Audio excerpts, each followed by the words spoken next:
Drum. Welcome back to the DreamState Livin podcast, episode 12. We're going to talk about monks today and my experience living with monks at the age of, I was about 22 when I was in Thailand backpacking and I lived with monks. I'm going to keep this episode relatively short today. Here for my commitment to posting these weekly. And I feel like a topic like this would be best to have someone to ask about the experience to unravel more, which I'm sure in the future that would happen. But the first is like, hey, how the heck did you get to a point where you're living with monks? How did that work out? I'll break that all down today. So if that's you that wants to have that experience in your life, seems interesting. Mindfulness could be something that you could utilize right now because you get a lot of inner clutter going on, monkey mind, if you will, and you want to get into that Jedi Knight monk mind, this could be the episode for you. So, as I was saying, I was 22 years old. I was backpacking Southeast Asia. So I was going from Malaysia, Thailand, Laos, Vietnam, Cambodia, all the beautifully sacred Buddhist countries. There's other type of religions, but Buddhism is a really popular religion in that country. And the particular country I was in was Thailand, which is my favorite. God, I love Thailand. Thailand is such a magical place. I've gone there multiple times now in my life, and I will continue to go back. Intro, we are going to do another group trip with the DreamState Mastermind to live with the monks, whether this year or next year, and staying at the same beautiful retreat that we stayed at last time. So if you're interested, reach out to me and I'll keep you posted on when the dates are going to be released for that. But so I was backpacking and just having a beautiful, beautiful time.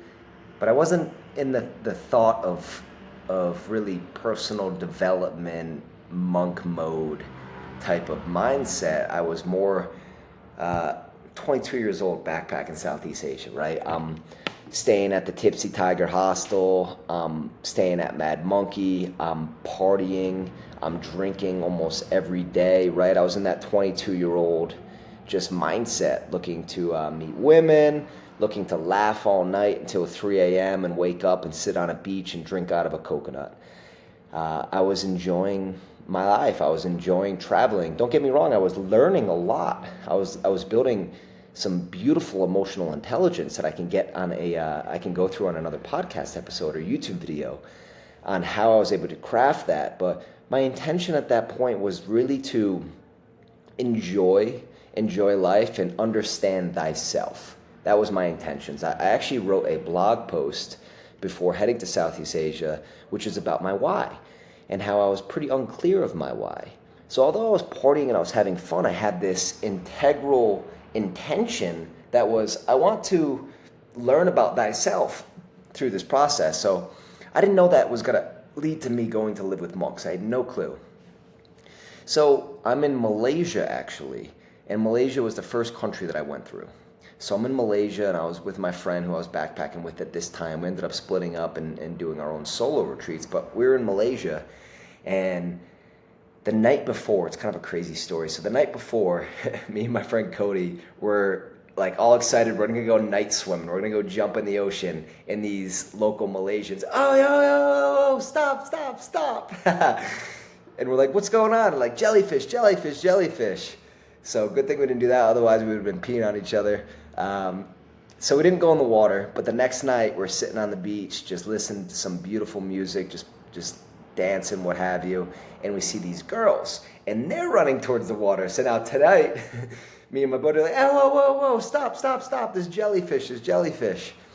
So we end up hanging out with the girls for a little bit, and one of them was just like, because when you're traveling, you talk about like what country you went from, where you're going next, what's been your favorite part, right? It's like a common travel conversation. So they just came from Thailand, and me and my buddy had went to Thailand before, so we were able to connect on a few things. And like we went to the north, you have to go to this place called Pai. Pai is backpacker's paradise, which it really was. Wow. And it's north of Chiang Mai. And she was like, when you get to Pai, you can take a bus. It's about an hour away from Pai, and you can go to Wat Pat Tam Wa. I just left there. It's a Buddhist monastery where they welcome anybody, any race, religion, color. You can come there and you can live with the monks for free for an extended period of time. The admission is your energy and your commitment to doing their practice. So while you're there, you have to follow their rules. And you have to commit to their lifestyle. What I really love about this monastery and Buddhism as a whole is they welcome you to their place, to their dojo, if you will, to their monastery, their place of peace that they've created. They welcome you not to convert you to Buddhism, but to teach you a few things that maybe you can apply to your life. Their intention is not for you to be a Buddhist or to preach the word of Buddhism. Their intention is for you to come here and maybe you just leave a better person. Maybe you just practice Buddhism in your life and you just meditate and you calm down and you bring that energy into your society, into your life. What a beautiful, beautiful intention as a whole. And you look at other religions, Christianity, Catholicism, and it's very like, hi, welcome to the church. Yeah, Scientology, which is very much like that. It's like, come to the church. Yeah, we have the best church ever. You need to be a part of our church. There's no other belief that's right but ours. And I believe these days, that's why a lot of people are being a little bit wary of religion because of that type of energy where you need to believe in what we do. But Buddhism, and at this particular monastery, it's just like, it's very much just like, hey, how you doing? We're monks. We live an amazing, calm life. I'm always smiling. I don't touch women. I eat vegetarian. It's a nice life. Come practice Vipassana meditation. Boom. Very nice. It's very much like this, very welcoming, very loving. So I made a commitment that I was going to go to the monastery. So I backpacked some time in Thailand, and then when it was my time to get to the north, it was December. So my birthday is December 8th, so I got to Chiang Mai late November. I remember I had met my friend Ambra, who was really, really cool.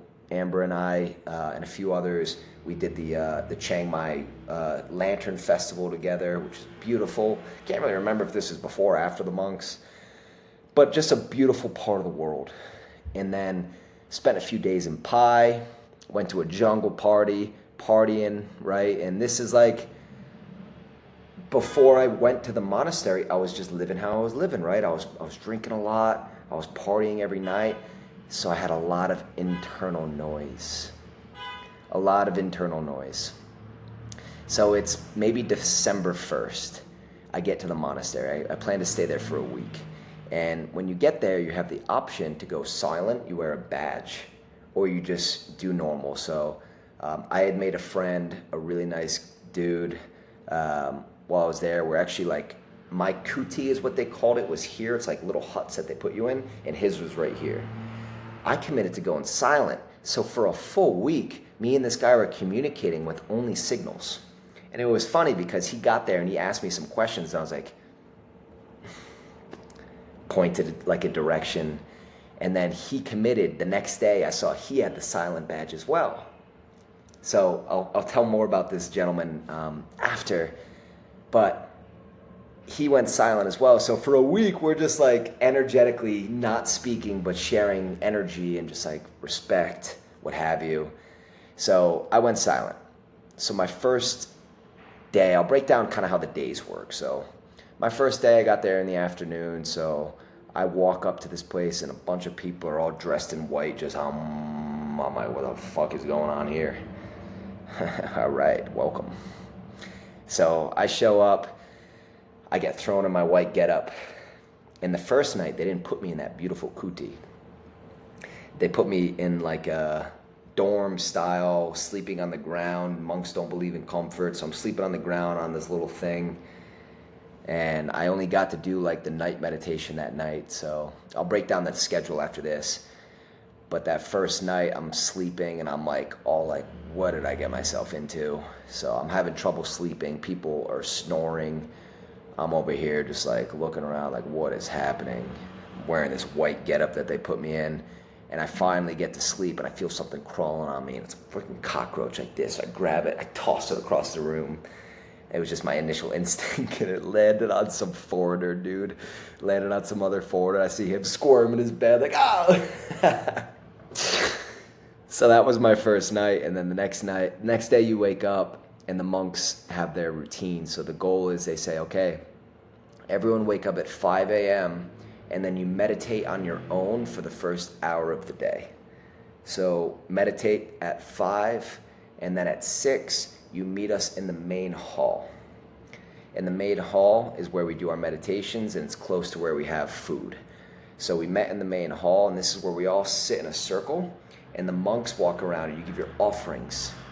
They give you a little bowl of rice, and you scoop a bowl of rice to the monks. That's your offerings. Everyone gives offerings to the monks. So that takes about 30 minutes to 45 minutes.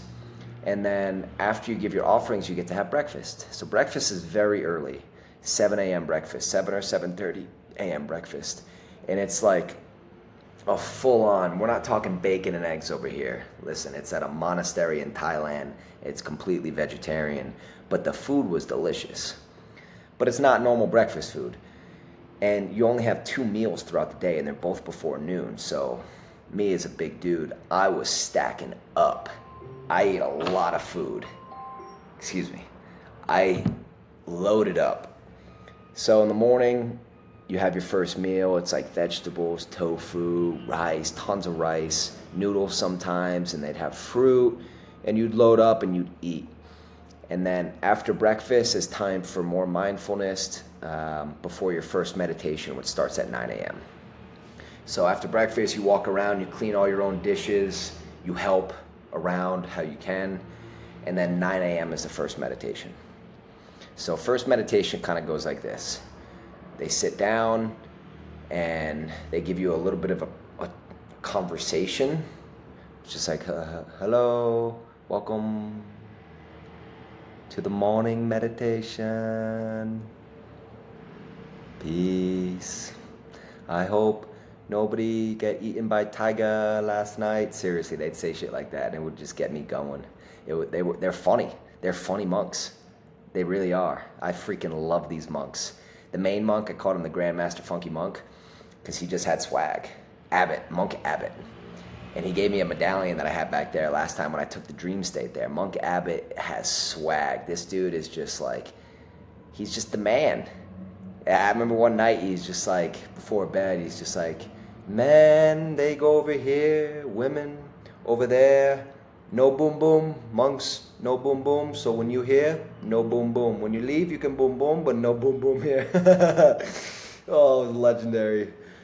So I got a little off track, but back to the morning schedule. So 9 a.m. you have your meeting, and then they welcome you, and then it's walking meditations first. So after they say welcome, and then it's like, okay, everyone form in a line, and we do walking meditation. When you walking meditate, you do the mantra, Buddha, Buddha. Left hand close, right hand above, walk, and focus on just the breath and walking in front of you. I remember my first day, I had big monkey mind for 3 days. I'll talk about my story in a little bit, but big monkey mind for 3 days. So I remember it was like my second day during morning meditation, the Grandmaster Funky Monk, Abbott, I'm walking and I'm just like, Buddha, Buddha. And in my mind, I'm like, damn, I think I can see that girl's underwear. Holy shit. Look at this tree. This tree is awesome. This is such a beautiful tree. Oh my God, I wonder how old this place is. How did they make this? How did they choose this as the place? I wonder what the monk's thinking of me. I wonder what this guy's thinking right now. Is he thinking like this too, or is he good? Are they pretending to go through the mantra? Are they actually going through the mantra? This is my mind. I'm freaking going bananas over here. And the monk looks at me and he goes, Buddha, Buddha. And he touched me. And I remember that I felt like like an energetic field. It was powerful. So I'm just like, okay, wow. And it really was challenging, but I just, okay, Ethan, calm down. And the thoughts would start to come up, and this was kind of my initiation, where it's like, okay, you're walking, thoughts come up, okay, that's a cool tree, but Buddha. And one thing they taught that really helped me was observe the breath, not just like, hey, that was a breath, but was it a short breath? Was it a medium breath? Was it a long breath? How did it feel as you let go? Can you count your breaths? So observing the breaths and counting the breaths is one thing that really helped me tap in. So once you get back from the walking meditation, and mind you, we're still in the first meditation of the day. So once you get back from the walking meditation, you sit down and you do sitting meditation for about 45 minutes. So sitting meditation, they do an induction ceremony to start, which is my favorite. I actually teach this in the dream state a lot. And I do many different types of inductions, but theirs is a full body induction. So, okay, welcome back from walking meditation. We now move into sitting meditation. Find your breath. And this is how they talk. This is why I'm speaking like this. Their English is a little bit broken. It's very slow and it's very beautiful. Find your seat. We now do induction.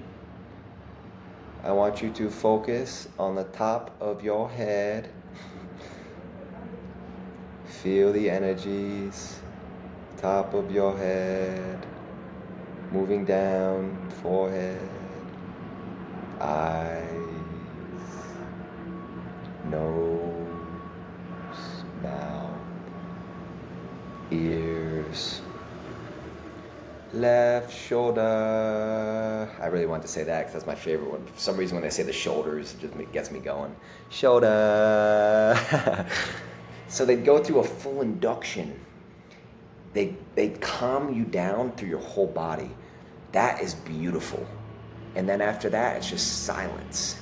Silence, it takes about 15 minutes to go through the induction. So then silence for about another 30 minutes. Absolutely beautiful. But in the beginning, it was very challenging for me. Kind of how I talked when I was going through the walking meditation, that was just an example of my monkey mind. I grew up with ADHD, was always on a bunch of medications. At this point in my life, I smoked a lot of weed too. I was living in California. I brought this dab pen with me. So I was just trying to stimulate and calm my mind from other external sources all the time at this point in my life. And at the monastery, I didn't have any of those external sources. I had thyself and thy thoughts, and there were a shit ton of them. So I didn't really understand it for the first 3 days. So this first day was challenging for me. But I'll continue walking through the schedule. We'll get into that after. So after the morning meditation, also you do lying meditation. So after sitting meditation, they ring a bell. Ding! And it's like, okay, here we are. It felt like that was 5 hours, at least in the beginning for me. And then they do lying down meditation, which is quite nice because sitting like in the monk pose for a while is challenging, right? And your mind is thinking about your knees, thinking about all these things, but it gets easier with time. They do have chairs that you can sit in as well if you have bad knees. And it's funny, one day I asked the monk because of my my knee. I thought he was going to give me some like crazy wise response. I said, yeah, I had knee surgery. This was my last time I went, so in 2023 with the DreamState. I was like, hey, I have knee surgery, so it's hard for me not to focus on my knee during the meditation. What do you recommend? Should I try and focus on another part of the body? Well, he's like, why don't you just go sit in a chair? It's like, good point. Good point. I was trying to be all like monkey and monk mode and philosophical, and he's like, dude, just go sit in a chair. Just don't cause suffering that doesn't need to be caused. Thought that was interesting. So yeah, lying meditation is nice because it's like more relaxed, and it's funny how many people start snoring during it too. So yeah, you lay down, and it's just like for another like 20, 30 minutes, it's just laying down. It's really beautiful. So that's the first meditation. It usually takes about an hour and a half. So now it's around 10:30, and maybe a little bit earlier than that. And then you go and like sweep leaves or help cut fruit for lunch. You try and like give back and offer, or for me, I'm a garanimal, so I would sneak off and do push-ups in my kuti or something like that. You're not allowed to work out there, which I didn't really understand, still don't understand.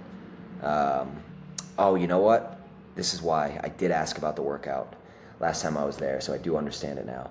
I had asked them, it's like, hey, you know, like with yoga and stuff like this, like why isn't working out good? And this is a true response straight from the monks. And they were like, yeah, a couple years ago we allowed yoga, but the monks, us allowing females here is a little bit different. And the monks seeing the girls in the poses, doing like the yoga poses and getting sweaty, was challenging for them because monks are celibate, right? And they can't touch females, and they try and avoid any like way to get horny or some type of like stimulation. So that's literally why you can't exercise there, because monks were getting all horned up by foreigners, freaking smoking hot Italian girls doing yoga. Which makes sense. So I had to go bust out. I was doing handstand push-ups and push-ups in the kuti all the time just to get something in while I was there. But between that time from end of morning meditation until lunch, you're kind of just like doing what you can. I would pick up a book and read. They actually, Wat Pat Tamwa wrote their own book, which is really cool. And then you have lunch before noon. Lunch is the same thing as breakfast. And it's your last meal of the day, so you want to make sure you get your food in. There's no more meals after lunch, which seems difficult, but it wasn't really that challenging. They would give fruit like later in the day or some like cookie if you really wanted, but they had tea there and water, so you could kind of just fast it and be fine. But lunch was amazing. It was delicious. Like I really looked forward to it. Last time we were there, we were all gonna fast, but I was like, I kind of really want to eat this food. It's delicious. So lunch is good. And I remember one of my first few days, I had this Thai guy in front of me and I saw him put this chili stuff on his food. And I was like, oh, I'm going to do that too. Put the chili stuff on my food because I was starting to like spicy stuff. Bad idea, Charlie. I put way too much spicy stuff on my food because I tried to copy the Asian guy in front of me. First mistake, never try and copy an Asian guy in front of you when it comes to spicy stuff. Bad idea. Also, when it comes to Muay Thai, they will fuck you up. First-hand response. Doesn't matter how small they are. They will kick your ass. Even the girls.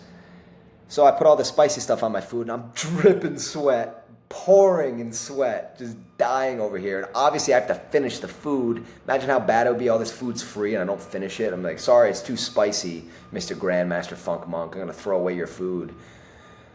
So I suffered through that meal, pouring sweat, mouth is on fire, couldn't speak because I had my silent badge on. Oh, it was hilarious. So then after lunch, it's more mindful activities, raking leaves. And they say when you're doing these mindful activities, focus on the silence. So, Buddha. So it was very boring and tedious for me. My first few days, like, God, this is terrible. I wish I was back in Pi right now partying. And then you have afternoon meditation, so it's literally the same thing as the morning one. So one more of those, and then in between afternoon meditation and night meditation, you have more activities. And then a night meditation is it's basically the same as the morning and afternoon meditation, but no walking meditation. So at night, there's no walking meditation, but there's chanting. So skip out from exactly how I explained it before, skip out the walking meditation and add chanting. So chanting, you sit down and you all get your books, and it's basically preaching in Sanskrit or whatever I believe it's Sanskrit or Thai, the Thai Buddhist language. So it's like pra pra dak da do, and sometimes they'll say stuff in English, which is, I will commit to the teachings from the enlightened one. The holy path is through the enlightened one.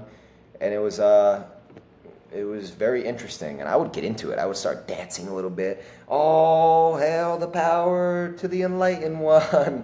I have my friend Emily behind me who's probably going to be listening to this. I think she was dying laughing because I was like getting so into it. I was really like belching. I was just belching out these, because I don't know, I like to, if I'm going to do something, I'm going to go all in. So we're chanting, I'm just, Just having fun with it, just being present.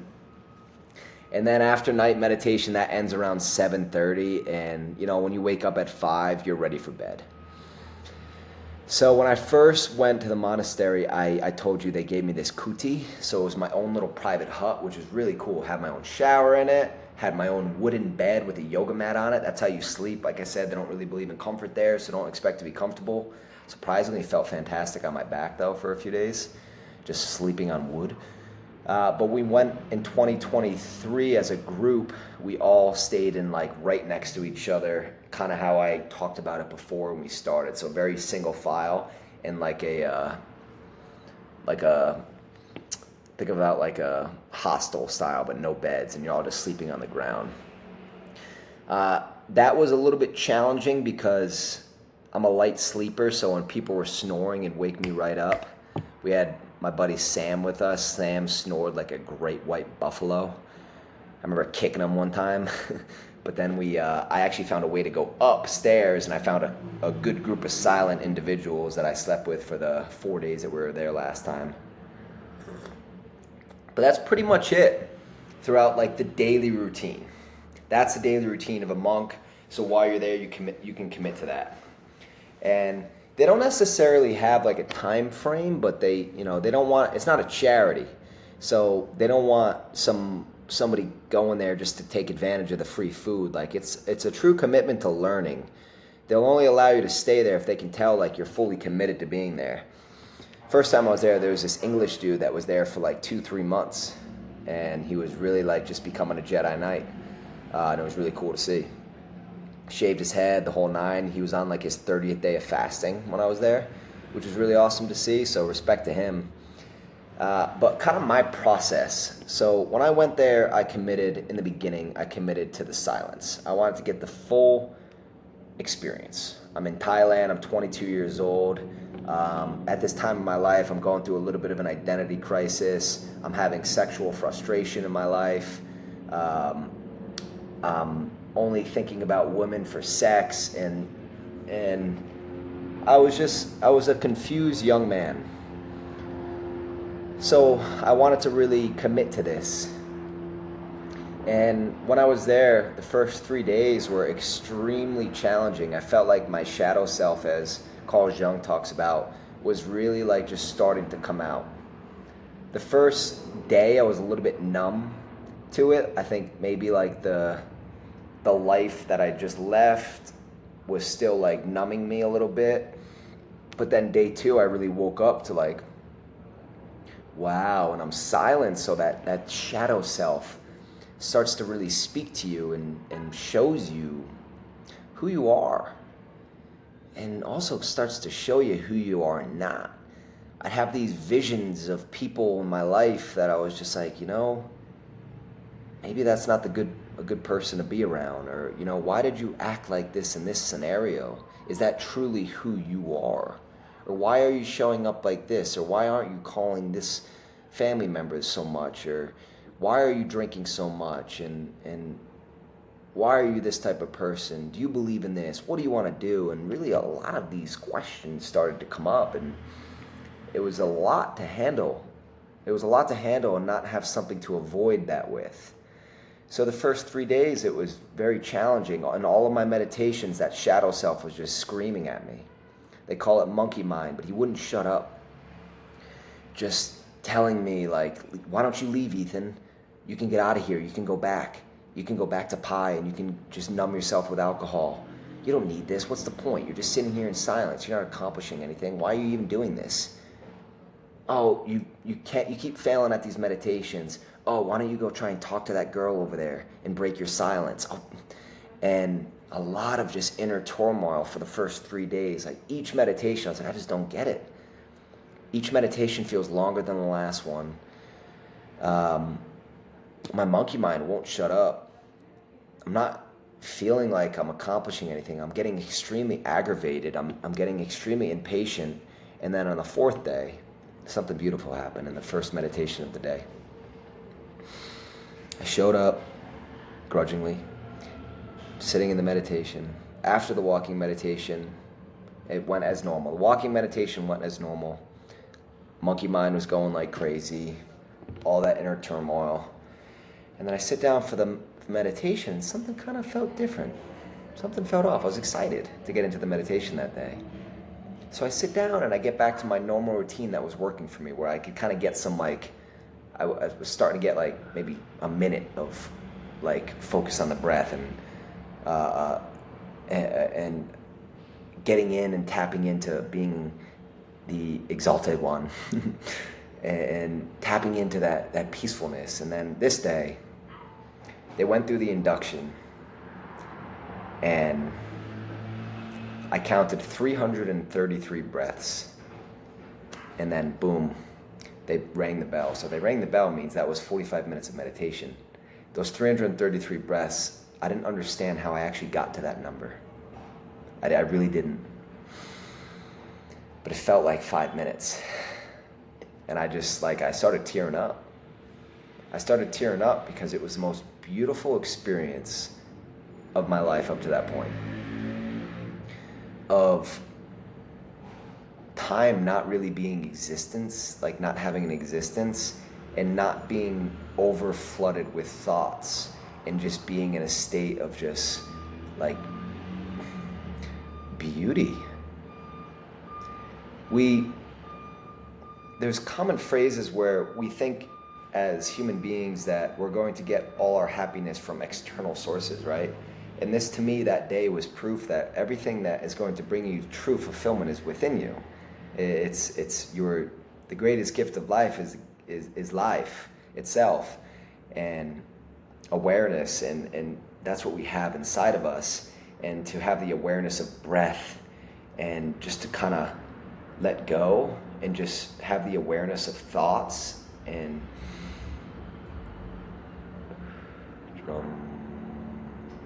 just sit in that space and feel just a heightened sense of gratitude for existence without needing really anything is such a beautiful place to be, that I hope everyone can achieve this in their life at one point. And it's really helped me foster who I am now, where, don't get me wrong, I love money. Money's great. Money's a beautiful tool. It's going to allow me to serve multiple millions of people in my lifetime, and I'm looking forward to that opportunity. And money has blessed me with amazing opportunities in my life so far. But a lot of human beings are controlled by money, and they believe that money is the ultimate source of happiness. And I believe it's a spiritual sense first, because you can have $1 billion, but if your spiritual foundation's at a zero, 1 billion times a zero is always zero. Always zero. You see a lot of people that achieve this financial abundance first, and then after that they focus on working on the spiritual, because they realize that they hit this big goal but they were empty. So why don't we bring up both together? And that's one of the rooted principles I learned in this, is that we can have it all. We can have it all.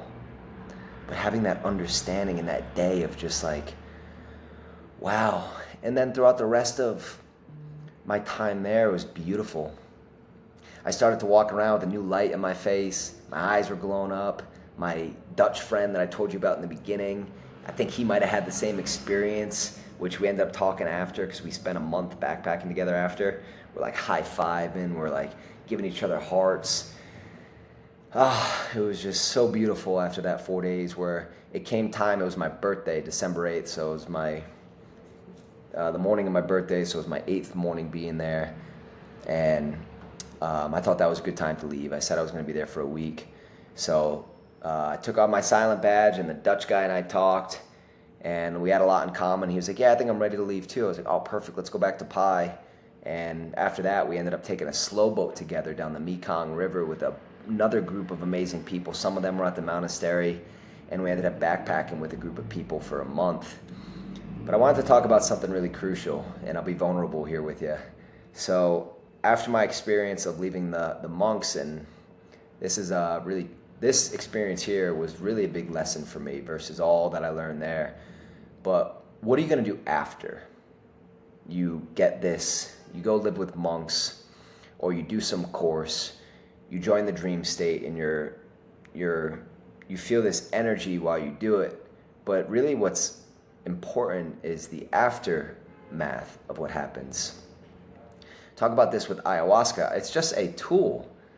It's a tool to utilize in your life, but what are you going to do after? So for me, being a young man and foolish, my birthday, I went to a jungle party and drank myself to sleep.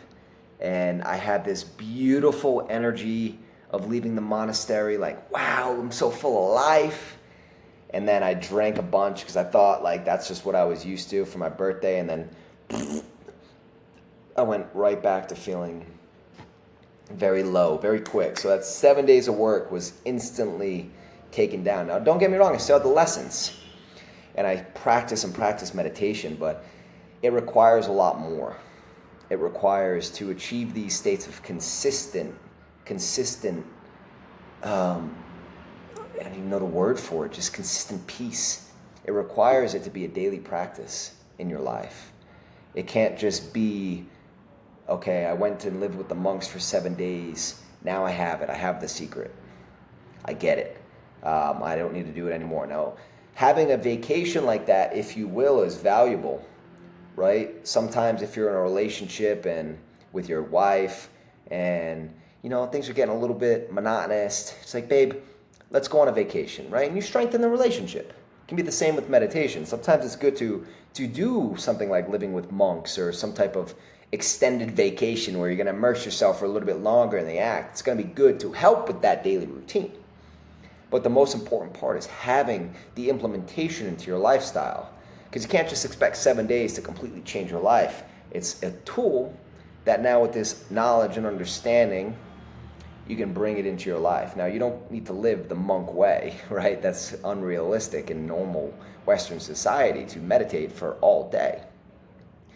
But figure out a way to implement it into your practice. So that was pretty much my experience with the monks. It was beautiful experience, so much so that when I founded the Dream State, I took a group of about 18 people through the 7 spiritual laws of success. It's really my flagship program within the Dream State. And after that, I said, okay, guys, we're going to go through this 8-week program, 7 spiritual laws of success. And then for the rest of the year, we're going to meet on Sundays and just talk about things related, application to business, X, Y, and Z, whatever I want to do. And then at the end of the year, we're going to go live with monks. And that's how the Dream State Mastermind was founded, from that experience. And we had such a beautiful time in Thailand living with these monks. And I want to keep doing this in my life, and I want to keep bringing other people to this beautiful experience and just open up the window for more experiences like that in my life, and more ways to connect to mindfulness and to solitude and to groundingness. So guys, I hope you enjoyed today's episode. It was just a pleasure to talk about this because it's something that I love so much. I'm looking forward to talking more about it on future podcasts and interviews and X, Y, and Z. So subscribe to the DreamState Livin podcast. Drop a comment, your experience, or maybe you have some questions. Maybe you want to go out to the monastery. I'm more than happy to connect you. Like I said, they welcome everybody. You can just go to Thailand and you can walk up to this place and you can practice meditation, Vipassana style. So I'm more than happy to connect you. Thank you guys so much, and we'll see you next week. Peace.